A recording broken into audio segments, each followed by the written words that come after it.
Sim, Guto, eu nasci numa família mineira. O povo mineiro, por natureza, é um povo religioso, né? Sim. Graças a Deus, a minha é católica. E quando eu tinha se eu não me engano, quando eu completei 1 ano e 8 meses, a minha mãe teve uma doença auditiva e veio se tratar aqui em São Paulo. Somente ela e eu. Ela pensou que o tratamento ia ser curto, mas o tratamento durou 5 anos. E logo ela escreveu uma carta para o meu pai, explicando a situação. E o meu pai veio ao encontro dela com os meus outros dois irmãos. E aí eu cresci na periferia de São Paulo, Jardim Novo Oriente, o nome da nossa comunidade. Cresci ali até os 18 anos, Olha com só. todos os desafios Uhum. e ofertas que a periferia traz consigo, né? Mas sendo de uma família católica, a infância ali, pré-adolescência, adolescência, foi próxima à igreja ou mais ou Sim, menos? minha mãe, a gente aprendeu a rezar dentro de casa, consagrar a nossa vida a Nossa Senhora com as canções tradicionais que existem na cultura mineira, né? Mãezinha do céu, eu não sei rezar, por exemplo. E a fidelidade aos sacramentos, né? Enquanto criança, todos os domingos a gente ia na missa com os meus pais, né? Ficávamos em silêncio, sem nenhuma bagunça. E essa fase da adolescência se tornou algo crítico para mim também, num ambiente religioso e de fé, ao ponto de eu não querer fazer o crisma. E minha mãe, na simplicidade dela, tentou me explicar os motivos teológicos, por que que eu deveria receber o sacramento do crisma. Eu tinha por volta de 14 anos. E aí eu disse para ela que não queria, que não me convencia. Aí ela disse um argumento que me convenceu. Bom, meu filho, se você não receber o sacramento do crisma, você nunca vai poder casar na igreja católica. E foi por isso Crismou para casar. que eu me crismei para casar. A Ah, ironia da vida é a uma providência ironia, divina, né? é isso Hoje eu sou mesmo. padre porque um dia eu quis casar na igreja católica. Olha que Sim. coisa, né? Mas tudo isso também, e gostaria de saudar o meu pároco de origem, Padre Nivaldo. Foi ele que me apresentou Jesus Cristo. A preparação para o sacramento do Crisma durou 2 anos de muita luta da minha parte de querer aceitar, né? Eu lembro que um dia ele entrou na sala do Crisma e disse: "Eu só vou crismar vocês se vocês conhecerem o amor de Jesus." E de fato isso aconteceu através de um retiro com as irmãs carmelitas mensageiras do Espírito Santo. Tenho muito carinho e gratidão a essas irmãs, a irmã Maria a irmã Aparecida, a irmã Maria de Lourdes e a irmã Fé.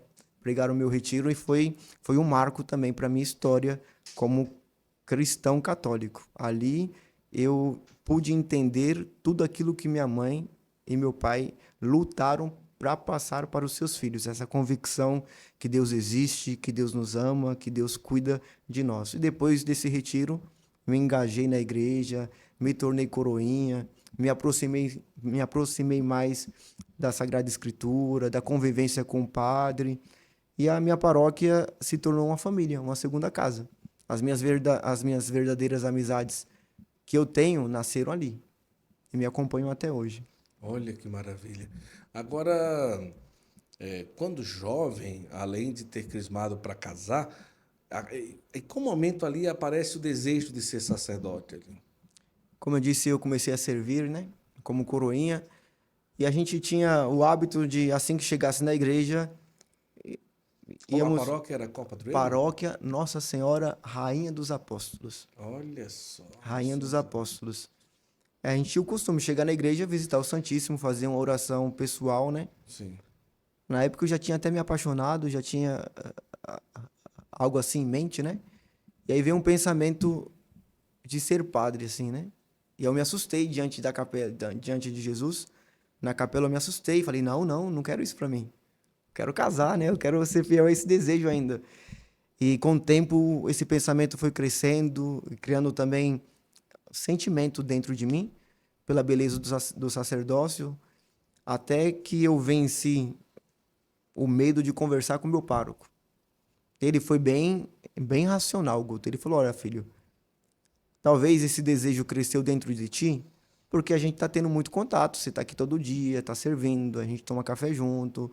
Então seria interessante que você fizesse alguns encontros vocacionais, colocando isso em oração e também recebendo ajuda de outros para você ter um discernimento sobre essa sua vocação. E aí eu comecei a fazer encontros vocacionais na minha diocese de origem e também junto com as irmãs carmelitas mensageiras do Espírito Santo. Logo no começo, eu lembro que o Frei Diego, por exemplo, que é pároco Sim. daqui, né? Ele fez encontro vocacional junto comigo. E isso foi um despertar, não somente comigo, mas com muitos jovens da paróquia.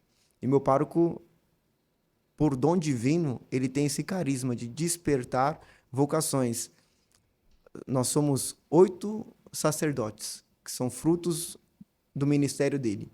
E se eu não Olha, me engano, 12 consagradas. caramba, E muitos casais também que surgiram através do acompanhamento dele. que coisa linda. Sim. Onde ele está agora? Agora ele tá aqui perto, paróquia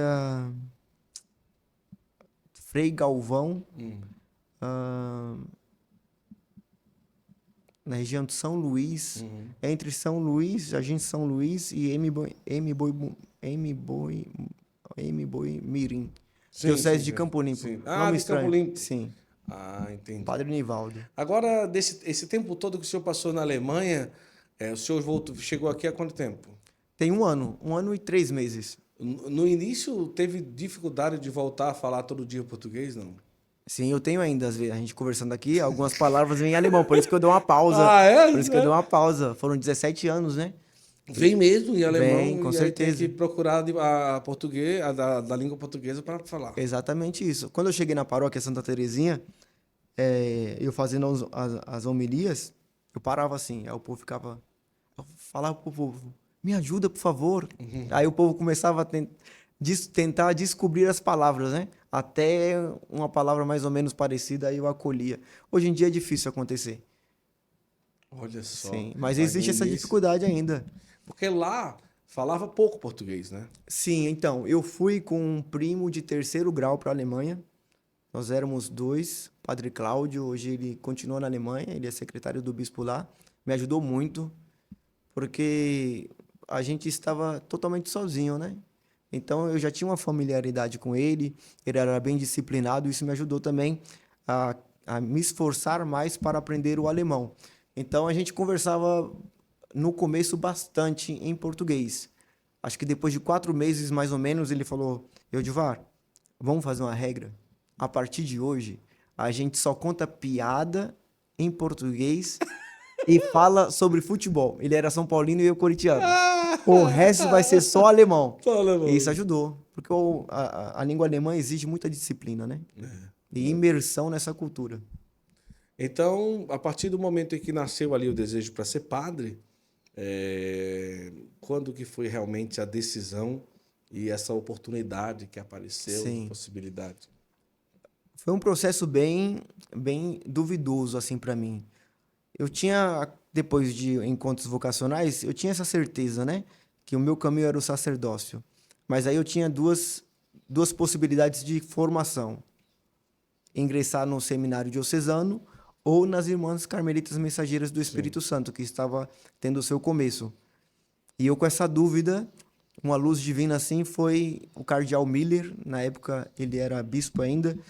O meu pároco estudou em Roma e o cardeal Miller, na época, foi um professor dele. Sim. E eles se conheceram, se tornaram amigos. E no ano de 2004 ele veio visitar o nosso pároco, na nossa paróquia. Eu tive o privilégio de conhecê-lo. E eu, nessa dúvida ainda, qual caminho seguir, ele me fez o convite para ingressar no seminário da diocese dele, diocese de Regensburg. Então eu acolhi a palavra do bispo como confirmação divina para a minha escolha sacerdotal, Sem saber nada de alemão. sem saber nada de alemão. Mas eu reflito sobre isso, Guto, hoje e vejo que até nesse sinal, para mim, era certeza que Deus me chamava, porque imagine eu, um jovem com 18 anos, receber um convite de um bispo da Alemanha, sem ter nem mesmo consciência da onde a Alemanha, geograficamente falando, se situava. Onde é, amor, que a Alemanha fica situada? Assim, países vizinhos, vamos lá. Ué, amor, vamos lá. Né? você fosse chamado para fazer missão na Alemanha, você estaria também nesse estado que na juventude não sabia nem onde a Alemanha está no mapa? Hã? Tamo junto. Tamo junto.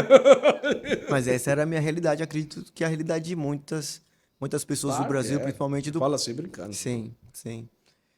Então, essa coragem e vontade de fazer a vontade de Deus Sim. era muito forte dentro de mim, né? Quando o senhor fala periferia que o senhor viveu, enquanto o senhor almejava ser padre, a maioria dos amigos pensavam em igreja ou viviam como por ali? Então, foi um marco do nosso pároco, Padre Nivaldo também. Ele arrastou multidões de jovens, Olha que maravilha. multidões. E eu tenho a clareza também que ele salvou muitos jovens da criminalidade, das drogas, oferecendo para eles o amor de Deus. Então, para mim, foi uma inspiração. Eu sempre tive ele como exemplo de,